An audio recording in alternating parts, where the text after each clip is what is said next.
Good morning students. पिछली class में हम आपको पढ़ा रहे थे कृत्रिम कायिक जनन, जिसमें हमने कई विधियों के द्वारा आपको कृत्रिम कायिक जनन बताया। उसी विधि में एक विधि और आती है जिसे हम कहते हैं सूक्ष्म प्रवर्धन विधि। ये भी आर्टिफिशियल वेजिटेटिव रिप्रोडक्शन के अंतर्गत आती है। तो ये हेडिंग है आपकी सूक्ष्म प्रवर्धन।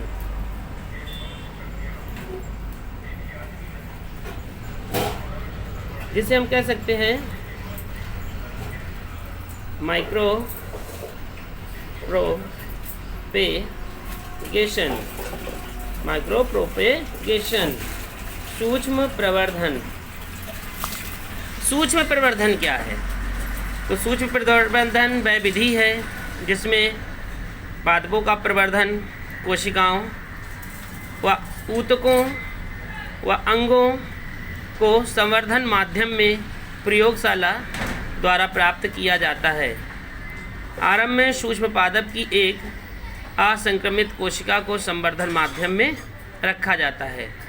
इन्हें कुछ दिनों के लिए छोड़ दिया जाता है।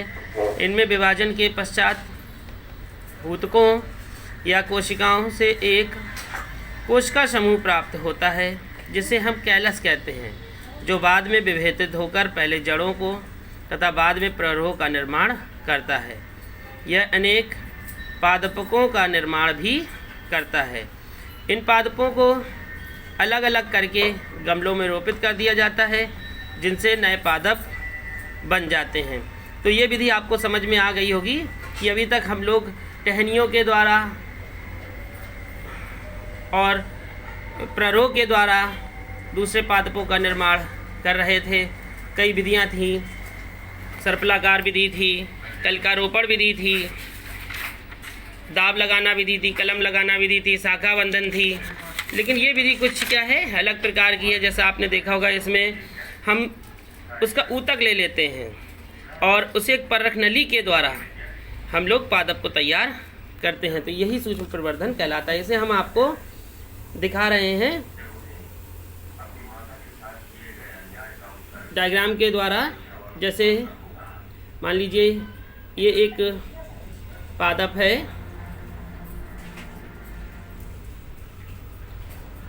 इसमें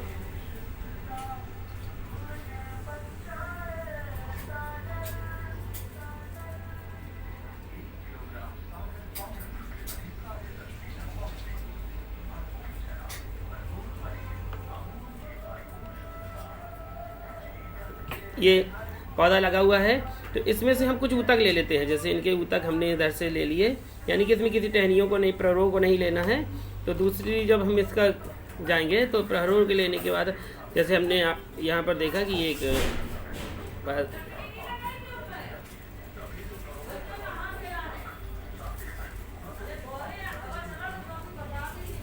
ये देखेंगे तो यहाँ से ये प्ररोह इसका भाग लिया, और भाग लेने के बाद इसके कुछ हमने ऊतक ले लिए। जैसे यहाँ से कुछ ऊतक हमने निकाल लिए, तो उसे हमने इस तरीके से कुछ ऊतकों को ले लिया, पादपों के अंदर के कुछ ऊतकों, और फिर इसे हमने एक परख नली में रखा।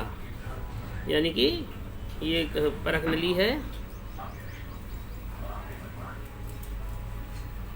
इसे हम ऊपर कॉर्क से बंद कर देंगे जिससे ये वायु अवरुद्ध हो जाए, जिसपे किसी भी प्रकार वायु ना जाए, जिससे सूक्ष्म जीव अंदर प्रवेश ना कर पाए। और यहाँ पर संवर्धन माध्यम भर दिया जिसमें खनिज पदार्थों का बड़ी विलयन है, और यहाँ पर इस कैलस को रख दिया। ये आप देख रहे हैं, इस कैलस को रख दिया। कुछ समय के बाद देखते हैं कि जो ये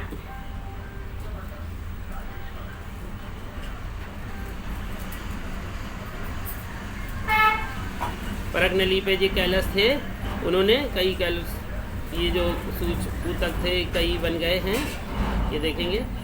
तो ये क्या है, कई का निर्माण हो गया। जब ये कई का निर्माण होता है तो इसे हम, ये कई निर्माण हो गया, इसे हम क्या करते हैं, अलग रोपित कर देते हैं। तो ये आप देखेंगे, ये हम यहाँ पर लाए और इसे हमने अलग रोपित कर दिया। तो इस प्रकार से हम देखेंगे कि कई सूक्ष्म परिवर्धन विधि में यहाँ पर एक पादप लेते हैं, पादपों का कुछ अंश से हम क्या करते हैं, ऊतक निकाल लेते हैं। ऊतक को फिर हम एक परखनली में रखते हैं और परखनली में रखने के बाद वहाँ पर क्या होता है, उसमें वृद्धि होती है और एक नए पादप का निर्माण होने लगता है। इन पादपों में जड़ें निकल आती हैं, विकसित हो जाती हैं, जिन्हें हम अलग कर लेते हैं। इस प्रकार से सूक्ष्म परिवर्धन विधि द्वारा भी हम लोग पादपों को तैयार कर सकते हैं। तो ये आप समझ रहे होंगे, ये कॉटन लगा हुआ है और इसे हम कैलस कहते हैं। और ये जो है, ये है पादप की कोशिका, पादप कोशिका, ये है पादप कोशिका।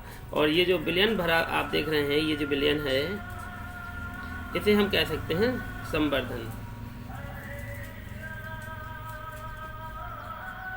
संवर्धन यानी कि जलीय संवर्धन है जिसमें खनिज पदार्थों का मिश्रण है। तो ये आपकी पूरी विधि कहलाती है सूक्ष्म परिवर्धन की विधि। सूक्ष्म परिवर्धन की विधि। तो आप ये पूरा डायग्राम इस तरीके से आप देख रहे हैं, ये है सूक्ष्म परिवर्धन की विधि। अब हम आपको पढ़ाएंगे सूक्ष्म परिवर्धन के लाभ।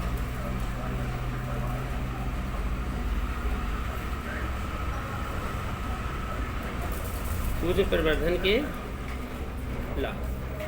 तो क्या है सूक्ष्म परिवर्धन के लाभ?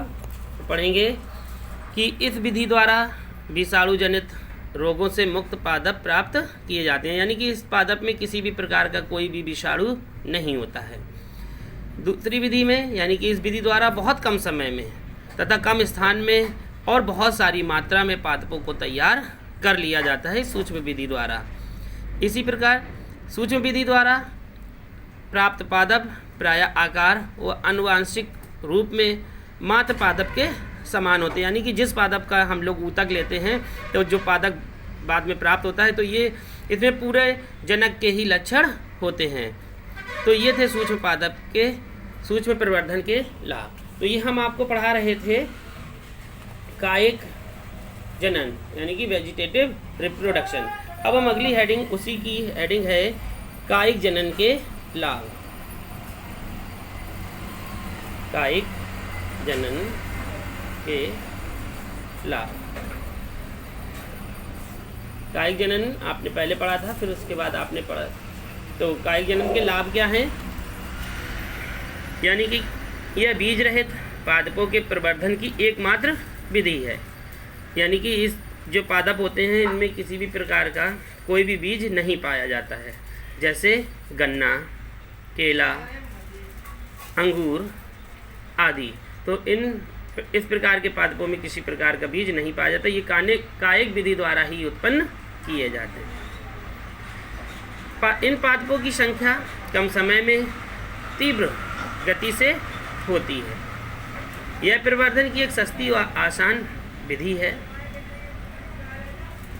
इनमें पादपों के विशेष लक्षण पीढ़ी दर पीढ़ी बने रहते हैं। बहुत से वृक्ष फल देने में कई वर्ष लगाते हैं और कायिक परिवर्धन द्वारा उनमें एक ही वर्ष में फल प्राप्त किए जा सकते हैं। इसमें पुराने पादपों के समाप्त होने से पहले ही उनमें नए पादप प्राप्त किए जा सकते हैं। इसमें उच्च गुणवत्ता वाले पादप प्राप्त किए जा सकते हैं। कायिक जनन द्वारा अनुपयोगी जंगली प्रजातियों को उपयोगी पादपों में परिवर्तन किया जा सकता है। इस विधि से प्राप्त पादप मात्र पादप के समान होते हैं, उनमें विभिन्नताएं नहीं होती। इसमें एक ही पादप पर अनेक जातियां विकसित होती हैं। तो ये थे आपके कायिक जनन के लाभ। अब इसी प्रकार जब इसके लाभ हैं तो इसकी हानियां भी होती हैं। तो ये हम बता रहे हैं आपको कायिक जनन से हानियां।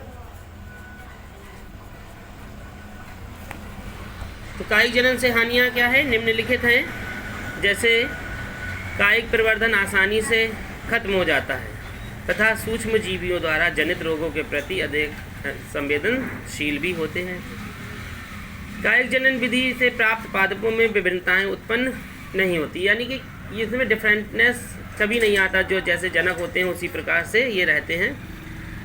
इन पादपों की विभिन्न वातावरणीय दशाओं के कारण अनुकूलन क्षमता पीढ़ी दर पीढ़ी भी कम होने लगती है।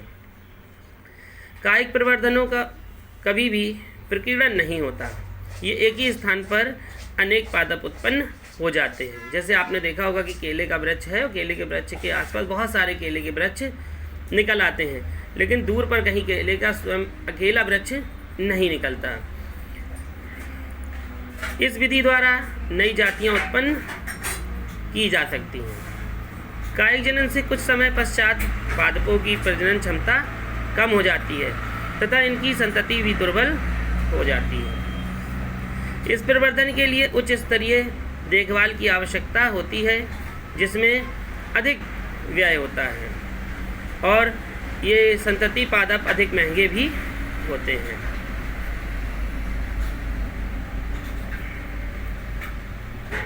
कायिक प्रवर्धन द्वारा उत्पन्न पादपों में कुछ समय पश्चात इनमें शक्ति की कमी होने लगती है। यह लैंगिक उद्दीपनों के अभाव के कारण होता है।